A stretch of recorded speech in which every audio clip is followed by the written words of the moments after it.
DM Chhattisgarh में करीब 200 करोड़ रुपए में मिनी दाल मिल, राइस मिल, आटा मिल और तेल मिल की खरीदी में बड़े पैमाने पर भ्रष्टाचार का आरोप लगा है। आरोप है कि पिछले 3 से 4 सालों में बिना किसी रेट, कॉन्ट्रैक्ट या दर निर्धारण के मनमानी कीमतों पर इसे खरीदा गया। बाजार में ये मशीन 1.5 से 2 लाख में मिल जाती है, लेकिन उन्हीं मशीनों को सरकारी विभाग ने 8 लाख रुपए में खरीदा है। इसका खुलासा रायपुर के आरटीआई एक्टिविस्ट उचित शर्मा ने सूचना के अधिकार से मिले दस्तावेज के आधार पर किया है। उनका दावा है कि रायगढ़, कोरबा, जांजगीर चांपा जैसे डीएमएफ फंड वाले जिलों में ये खरीदी पिछले 3-4 सालों से चल रही है। इसमें नया मोड़ तब आया जब रफ्तार योजना के तहत केंद्र सरकार से मिलने वाली राशि को भी इस खरीदी में शामिल कर लिया गया है। राज्य के 28 जिलों के गोठान में इन मशीनों की आपूर्ति के लिए सभी कृषि उपसंचालक को पत्र लिखा गया और 8-8 लाख रुपए की दर से इन मशीनों की खरीदी करने को कहा गया है।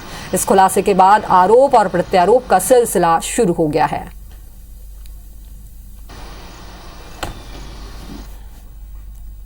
तो इसी खबर पर ज्यादा जानकारी के साथ राजेश राज हमारे साथ जुड़ रहे हैं। राजेश, छत्तीसगढ़ में करीब 200 करोड़ रुपए की मिनी दाल और राइस मिल, क्या कुछ पूरा मामला है, आप बताइए।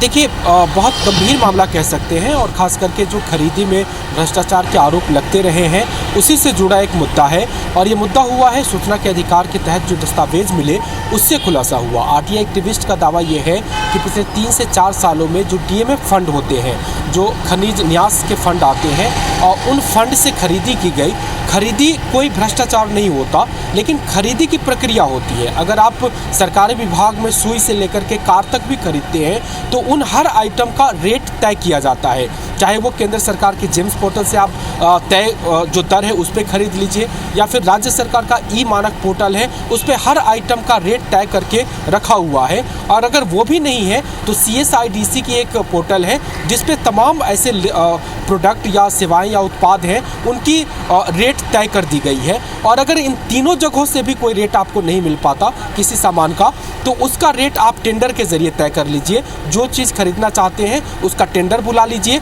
जो सबसे लोएस्ट कोटेशन होगा आप उस पर खरीदी कर लीजिए। लेकिन ये जो करीब 200 करोड़ रुपए की खरीदी बताई जा रही है, जिसमें किसानों को मिनी दाल मिल, राइस मिल, आटा, ये सब आटा मिल दी गई, उस खरीदी में इन चारों में से किसी प्रक्रिया का पालन नहीं किया गया। यानी जो मशीन खरीदी गई उसका कोई रेट इन चारों के जरिए तय नहीं किया गया और मनमाने ढंग से, मतलब ये तो कहा जा रहा है कि बाजार में ये मशीनें 1 से 1.5 लाख में मिल जा रही है, लेकिन इसी मशीन को 8-8 लाख रुपए में खरीदा गया।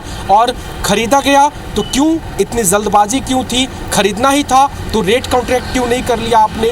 खरीदना ही था तो टेंडर क्यों नहीं बुला लिया आपने? ये तमाम सवाल खड़े हो रहे हैं और इसका जवाब सरकार के अधिकारियों के पास भी नहीं है। खुद अधिकारी इस बात को कबूल रहे हैं कि जो मशीनें खरीदी गई उसका रेट टेंडर नहीं हुआ है, कॉन्ट्रैक्ट नहीं किया गया। जिसके आधार पर खरीदी की बात की जा रही है वो बीज निगम का एक चैम्प्स पोर्टल है, जिसमें कोई उत्पाद करता, सपोज कि अगर कोई दाल मिल बनाता है, उसने अपने प्रोडक्ट का वहाँ पे कोटेशन डाला कि 1 लाख रुपए है, और किसान उस पर जाएंगे, देखेंगे, उनको वो प्रोडक्ट पसंद आता है तो फिर वो बार्गेन करेंगे और फिर वो किसान अगर चाहे तो उसको 30,000 में खरीद ले, 40,000 में खरीद ले। ये उनके बीच का मामला है। लेकिन ये पोर्टल सिर्फ उत्पाद और किसान के बीच में सुविधा देने का काम करता है। इस पे जो रेट होते हैं वो सरकारी दर नहीं कहे जाते, ये नेगोशिएबल होते हैं। लेकिन ये जो मशीनें खरीदी गई वो उसी रेट के आधार पर खरीद ली गई और इसी के आधार पर बड़े भ्रष्टाचार का आरोप लग रहा है।